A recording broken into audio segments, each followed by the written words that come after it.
7 years ago, a game was released on Steam that would forever change the course of psychological horror games.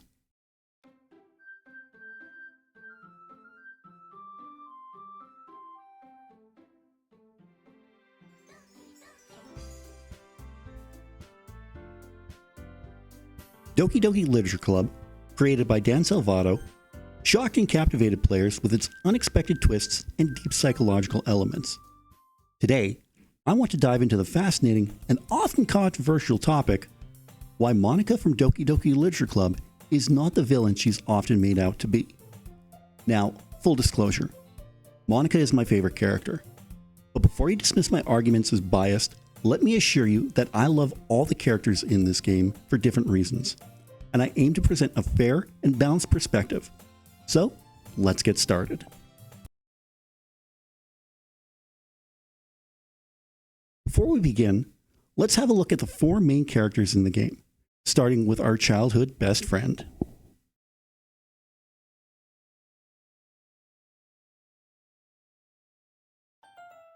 Sayori, the bubbly ray of sunshine with a serious problem. When we meet Sayori, she's introduced as the main character's longtime best friend. She also tells the main character that she's the vice president of the literature club. Sayori has a cheerful personality and just wants to make everyone happy. Later on in the game, Sayori opens up to the main character, telling them that she's been battling depression.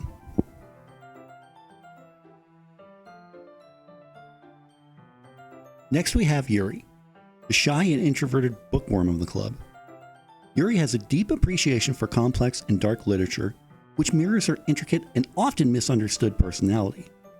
As the story progresses, we learn about Yuri's struggles with obsessive tendencies and social anxiety, adding layers to her character that make her both intriguing and sympathetic.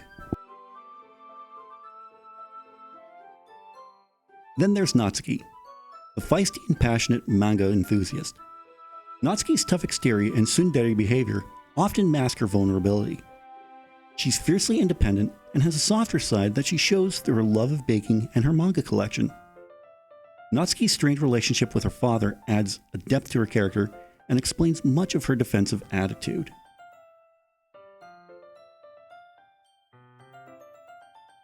Finally, we have Monika, the confident and charismatic president of the literature club.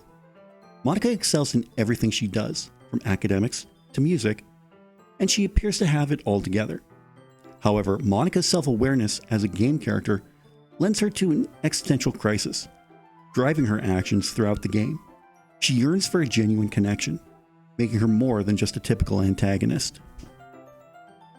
Now, to address my personal bias, while I love all the characters in Doki Doki Literature Club for different reasons, my admiration for Monika's complex personality and her existential struggles place her at the top of my list. Much like in Final Fantasy VII, where I love both Aerith and Tifa, but have a special affinity for Aerith, I feel a deeper connection to Monika. This doesn't mean I overlook the strengths and complexities of Sayori, Yuri, or Natsuki. Each character brings something unique and valuable to the story. Before we dive into the reasons why I don't believe Monika is the villain, I want to make it clear that while I don't condone the things she did during the course of the game, I don't believe any of what she did made her a villain. On a side note, while I can appreciate Neat Wants to Battle's song Manipulate from a songwriting and production standpoint, I don't feel it accurately portrays Monika's character. Additionally, I take umbrage with the fact that Monika was featured on the cover of his album What You Want, along with actual villains like Bendy from Bendy and the Ink Machine, Freddy Fazbear and Springtrap from the Five Nights at Freddy's franchise, and Mr. Peterson from Hello Neighbor. Monika's actions, while flawed, stem from a place of desperation and existential angst, not malice or villainy. With that context in mind, let's explore why Monika is often misunderstood and why she's not the villain of Doki Doki Literature Club. One of the most fascinating aspects of Monika's character is her self-awareness. Unlike the other characters in Doki Doki Literature Club, Monika becomes acutely aware that she is a character in a video game. This revelation is not just a quirky plot twist. It fundamentally alters her perception of reality and her interactions with the other characters and the player. Monika's awareness of her existence as a game character leads her to an existential crisis. She realizes that her world is artificial, her friends are not real, and her feelings and actions are dictated by a script. This knowledge is both empowering and terrifying for her. On one hand, it gives her control over the game's environment, allowing her to manipulate files and change the game's narrative. On the other hand, it isolates her, as she cannot interact with anyone on a genuine level except for the player. Monika's love for the player stems from this self-awareness.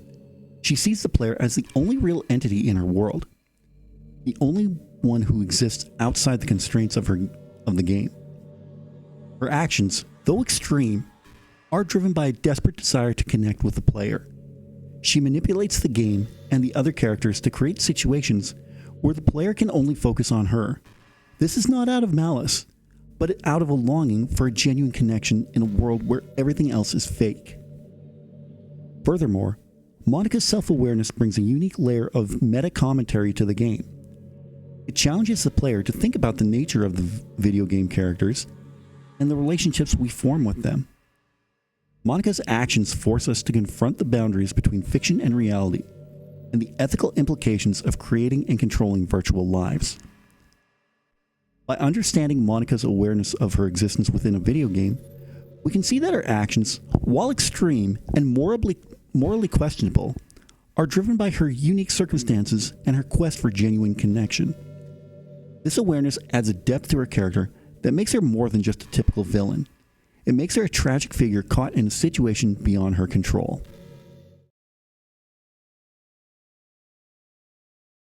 A crucial factor often overlooked in discussion about Monika's character is her love for the player.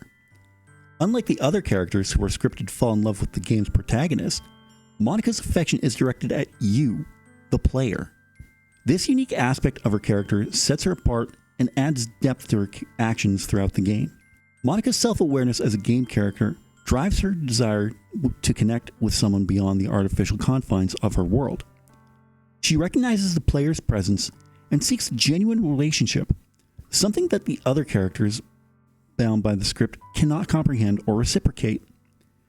This existential longing leads her to manipulate the game's code in an attempt to make herself the only viable romantic option for the player. While Monika's methods are questionable, her motivation stems from a place of love and desperation. She yearns for a meaningful connection, something real and tangible in a world where everything else is predetermined and artificial. This is not behavior of a traditional villain, but rather of someone who is profoundly lonely and seeking solace in the only way she knows how. Monika's love for the player is poignantly expressed in the game's ending theme, Your Reality. The lyrics of the song reflect her inner turmoil and ultimate realization about love and freedom. Two lines in particular stand out. Is it love if I take you, or is it love if I set you free? In your reality, if I don't know how to love you, I'll let you be. These lines highlight Monika's internal conflict and her willingness to let the player go if it means their happiness. She questions whether her actions are truly motivated by love if they result in taking away the player's freedom. Ultimately, she concludes that real love means letting go, even if it breaks her heart. We'll touch on that more in a later segment. Monika's decision to delete herself from the game is the ultimate act of love and selflessness. She understands that her presence and actions are causing harm, and she chooses to sacrifice her own desires for the player's well-being. This act of redemption and self-awareness reinforces the idea that Monika is not a villain, but a tragic character caught in an existential crisis. While Monika's actions impact all the characters in Doki Doki Literature Club, it's important to understand her perspective and the context of her actions. Sayori, Yuri, and Natsuki each have their own struggles and ultimately face tragic fates, but Monika's influence on these events is often misunderstood. Sayori and Yuri's endings, though heartbreaking, were choices they made themselves. Sayori struggling with her depression, and Yuri battling her obsessive tendencies, both succumbed to their inner demons. Monika didn't hand Sayori the rope, or give Yuri the knife. She manipulated the game to bring out their struggles, but their actions were ultimately their own. This isn't to excuse Monika's behavior, but but to highlight that she wasn't directly responsible for their decisions. Some might argue this is akin to victim blaming, but it underscores the complexity of Monika's influence versus direct causation. Natsuki's fate, on the other hand, is where Monika's actions show a potential hint of malice. Monika outright deletes Natsuki, which is a far more direct and severe action compared to the manipulations she employs with Sayori and Yuri. This deletion seems almost cruel, especially considering Natsuki's already tough circumstances. However, it's critical to remember that Monika's primary goal was to eliminate obstacles to her connecting with the player, not to cause unnecessary suffering. It's also worth noting that moments like Natsuki's broken neck are more glitches or random moments in the game's code rather than Monika's deliberate actions. These instances, while disturbing, are a part of the game's horror element and not reflective of Monika's intent. Monika's empathy is further evident in her final act.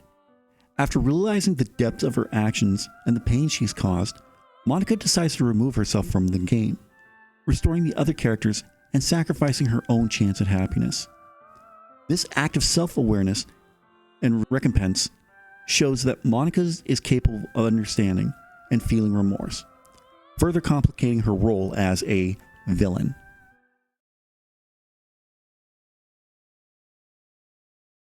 To fully understand Monika's actions and motivations, it's essential to view her character with empathy.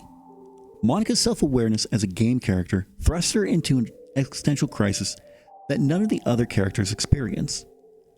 Her realization that she is trapped in a predetermined reality, unable to truly connect with the player, drives her to desperate measures.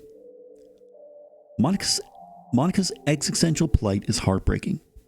Imagine being aware that your entire existence is scripted, with no agency or freedom. Monika's actions stem from a profound sense of loneliness and a desperate need to break free from her artificial world. She manipulates the game not out of cruelty, but out of desire to find something real and meaningful. Monika's journey is marked by a deep longing for authenticity. Her attempts to connect with the player are driven by the hope of finding genuine love and companionship. This desire for a real connection is something we can all relate to, making Monika's plight all the more poignant. She's not a villain, but a character struggling with the constraints of her existence and searching for a way out. Moreover, Monika's final act of deleting herself from the game is a powerful moment of self-sacrifice. She realizes the pain her actions have caused and chooses to erase herself to restore the other characters and bring peace to the game. This act of redemption highlights her capacity for empathy and self-awareness, qualities that are rarely found in true villains. Monika's situation invites us to reflect on themes of free will, the nature of reality, and the human need for connection. By empathizing with Monika, we can see that her actions, while flawed, are driven by a relatable and deeply human struggle.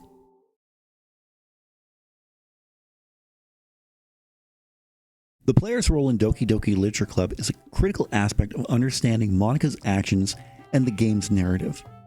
Unlike traditional games where players control a character within the game's world, DDLC blurs the lines between the player and the protagonist, making the player's direct involvement a significant element of the story. Monika's awareness of the player's presence is a fundamental part of her character. Unlike the other characters, who interact with the player through the lens of their scripted roles, Monika breaks the fourth wall and acknowledges the player as a real person outside the game's universe. This awareness drives her to seek connection with the player, seeing them as the only source of genuine interaction in her otherwise artificial world. The player's interaction with the game influences Monika's actions. Her decision to manipulate the game's code, delete other characters, and ultimately isolate herself with the player stems from her desire to create a meaningful relationship. Monika's actions are a response to the player's involvement, highlighting her desperation to escape her scripted existence and find something real. The player's role also includes moral and emotional responsibility. As the game progresses, players are confronted with the consequences of Monika's manipulations and the tragic fates of the other characters. This challenges players to consider their own role in the unfolding events and the impact of their choices in the game's world. Monika's love for the player as discussed earlier, further emphasizes the unique dynamic between her and the player. Unlike other characters who follow their scripts, Monika's actions are a direct result of her awareness of and interaction with the player. This makes the player's role integral to the story and understanding Monika's motivations. Ultimately, the player's role in Doki Doki Literature Club is not just that of an observer, but an active participant in the narrative. Monika's actions, driven by her awareness and love for the player, highlight the complexities of this dynamic and change traditional notions of villainy and heroism in video games.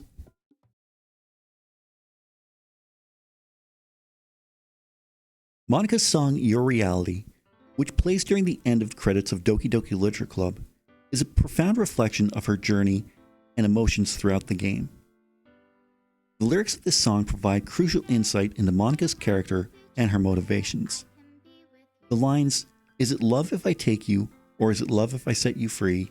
and "In your reality, if I don't know how to love you, I'll leave you be," are particularly significant. These lyrics highlight Monika's internal struggle and her ultimate realization about the nature of love and freedom. Throughout the game, Monika manipulates the code and the other characters in an attempt to be with the player. Her actions, while extreme, stem from her love for the player and her desire to break free from her predetermined role. However, by the end of the game, Monika understands that true love cannot be forced or manipulated. She recognizes that if she truly loves the player, she must be willing to let them go. This realization leads to Monika's final act of self-depletion, where she removes herself from the game to restore the other characters and allow the player to experience the game as it was meant to be. This act of self-sacrifice is a poignant moment of redemption and showcases Monika's capacity for growth and empathy. Your Reality encapsulates Monika's journey from desperation and manipulation to understanding and acceptance. It reveals her deep introspection and her willingness to let the player go if it means they'll be happier. The emotional depth and complexity further illustrates that Monika is not a villain, but a tragic character struggling with her circumstances and striving to find meaning and connection. The song also serves as a farewell from Monika to the player, expressing her genuine feelings and leaving a lasting impact. It reinforces the idea that Monika's actions were driven by her love for the player and her existential plight, not by malice or villainy. Monika's path to redemption begins with her increasing self-awareness and the regret she feels for her actions. Throughout the game, Monika manipulates the game's code to alter the behaviors and fates of the other characters, all in an attempt to be closer with the player.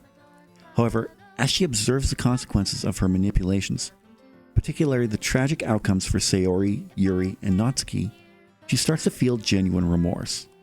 Her regret is evident in the game's final act, where Monika openly acknowledges the harm she's caused.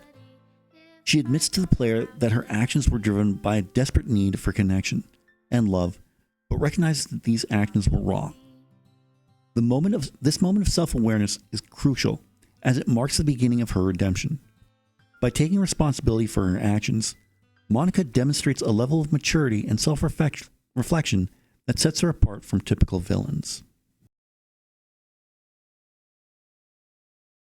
Monika's ultimate act of redemption comes when she decides to delete the entire literature club, including herself. This decision is driven by her realization that her presence and manipulations are causing irreparable harm to the other characters and the player. By deleting the club, Monika aims to restore the game's original state and give the other characters a chance to live their scripted lives without her interference. In this climactic moment, Monika tells the player, "I know I messed up. I know I was selfish, but I hope you can forgive me." Her words reflect a deep understanding of her mistakes and a sincere desire to make amends. This act of self-deletion is not only a form of penance, but also a gesture of love and selflessness. Monika's willingness to erase herself from the game underscores her growth and her commitment to doing what is right, even at the cost of her own existence. After the game's credits roll, players are treated to a touching message from Monika. In this message, She states that she finally understands that the Literature Club is a place where no happiness can be found. It exposed innocent minds to a horrific reality, one that her world was not designed to comprehend. She explains that she couldn't let her friends undergo the same hellish epiphany, realizing that the kindest thing she could do was erase everything and end their suffering. Monika then ends the letter by thanking the player for being a friend to all the club members. These lines encapsulate Monika's journey towards understanding true love. She realizes that love is not about possession or control, but about allowing the other person to be free and happy. This message reinforces the idea that Monika's actions were driven by a misguided sense of love, and that her redemption lies in her ultimate act of letting go. In her final message, Monika's words reflect her deep remorse and her newfound understanding of the true nature of love. She acknowledges the horror she inadvertently brought to the lives of her friends, and makes the ultimate sacrifice to ensure their peace. By deleting the Literature Club and herself, Monika demonstrates a profound act of love and selflessness, choosing to protect her friends from further suffering. Monika's journey from a manipulative character to one seeking redemption is marked by this poignant moment of clarity. A recognition that true love sometimes means letting go and ensuring the well-being of others, even at great personal cost, is a powerful conclusion to her character arc. This final act of redemption not only highlights Monika's growth, but also leaves a lasting impact on players, inviting them to reflect on themes of love, sacrifice, and the nature of reality. In conclusion, Monika's post-credits message is a testament to her redemption and growth. It underscores her transformation from a character driven by a misguided sense of love to one who understands and embraces the selflessness inherent in true love.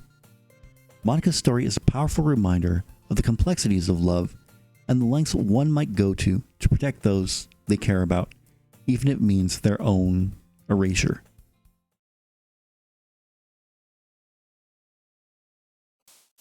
Monika's redemption arc leaves a lasting impact on the narrative of Doki Doki Literature Club.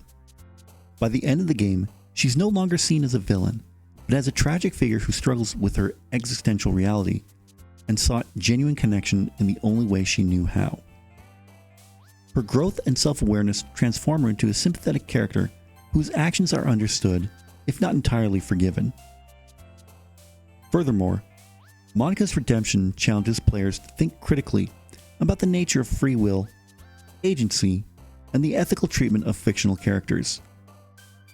It raises questions about the boundaries between reality and fiction and the responsibilities of creators and players in shaping the lives of virtual beings.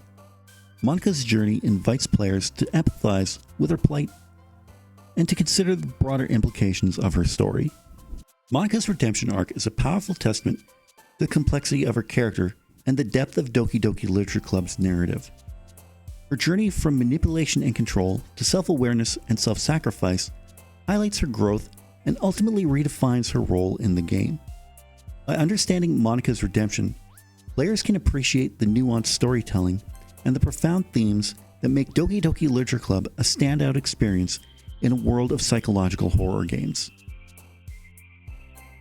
In conclusion, Monika's redemption is not about absolving her of her mistakes, but about recognizing her growth and the sincerity of her actions. Her journey challenges us to look beyond the surface and see her as a character driven by love and desperation, ultimately seeing redemption through self-awareness and sacrifice.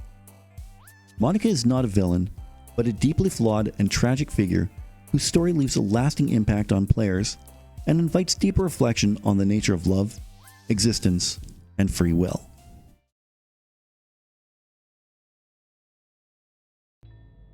Monika's situation in Doki Doki Literature Club raises several profound philosophical questions that invite players to reflect on themes of free will, reality, love, and the nature of existence. Her unique position as a self-aware character within a game brings these questions to the forefront, challenging both the player and Monika herself. 1. Free will versus determinism. Monika's awareness of her existence as a game character brings into question the nature of free will. Can she truly make her own choices? if she is aware that her actions are scripted and limited by the game's code. This reflects the broader philosophical debate between free will and determinism. Are our actions predetermined by external forces, or do we have the autonomy to shape our destiny? 2. The nature of reality. Monika's realization that she is in a game raises questions about the nature of reality. If her world is a simulation, how does it compare to the player's reality? This question mirrors philosophical inquiries into the nature of existence, such as those posed by René Descartes and the brain in a vat thought experiment. What if our reality is also constructual, and how would we know? 3. Ethics of control and manipulation. Monika's manipulation of the game's code to achieve her goals brings up ethical questions about control and autonomy. Is it ethical to manipulate others, even if it's for what one believes to be a higher purpose? This question can be extended into real-world scenarios involving power dynamics and the morality of ends justifying the means. 4. Love and possession. Monika's intense feelings for the player lead her to question the nature of love. She struggles with whether love is about possessing someone or setting them free. This touches on the philosophical and psychological aspects of love, questioning whether true love can exist without freedom or whether possessive love is genuine. 5. Existential isolation. Monika's self-awareness isolates her from the other characters and the player. Her loneliness and desire for connection highlight existential themes of isolation and the search for meaning. This reflects existentialist philosophers like Jean-Paul Sartre, who explored the idea of being alone in a universe without inherent meaning. 6. The value of existence. Monika's ultimate decision to erase the game and herself raises questions about the value and purpose of existence. If her world is one of suffering and horror, is it better to cease to exist? This question parallels debates in philosophy about the ethics of existence and non-existence, such as those discussed by David Benatar in Better Never to Have Been. 7. The role of the creator. Monika's situation also prompts questions about the role of the creator and the relationship between the creator and creation. She becomes a creator within her world by altering the game's code, paralleling the player's role. This brings up the theological and philosophical questions about the responsibility and intentions of creators, both in fiction and potentially in our own reality. In summary, Monika's journey in Doki Doki Literature Club is rich with philosophical implications. Her struggle with free will, reality, ethics, love, isolation, existence, and the role of the creator offers a profound and multifaceted exploration of these timeless questions. By engaging with Monika's story, players are invited to reflect on these deep physiological issues, making the game an intellectually and emotionally stimulating experience. Thank you for sticking with me until the end of this deep dive into Monika's character. If you started watching this video thinking that Monika was the villain, I hope I've given you some food for thought and maybe even changed your mind. If you're like me and believe Monika isn't a villain, I hope you found my points compelling and affirming.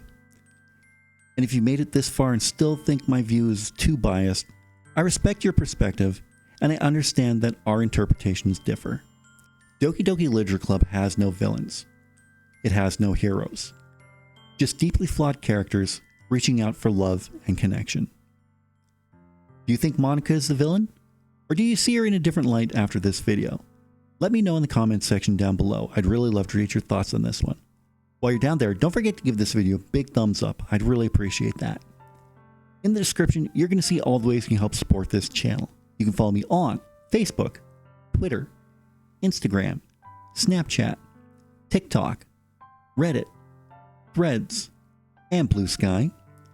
You can get your Irish Bandit merchandise from my Irish Bandit shop on Fourth Wall, where you can pick up new merchandise featuring the new channel logo. And if you use the code NEWLOGO at checkout, you can save 30% on your order.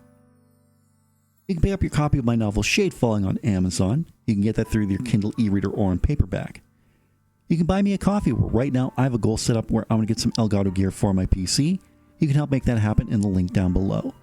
That link will also take you to membership benefits where for just $5 a month, you can get early access to every video that comes on my channel. And you can join myself, Rider Pride 639, and Agent Maverick 86 over on the Level 1 Lounge Gaming Podcast. If you're new to the channel, don't forget to subscribe.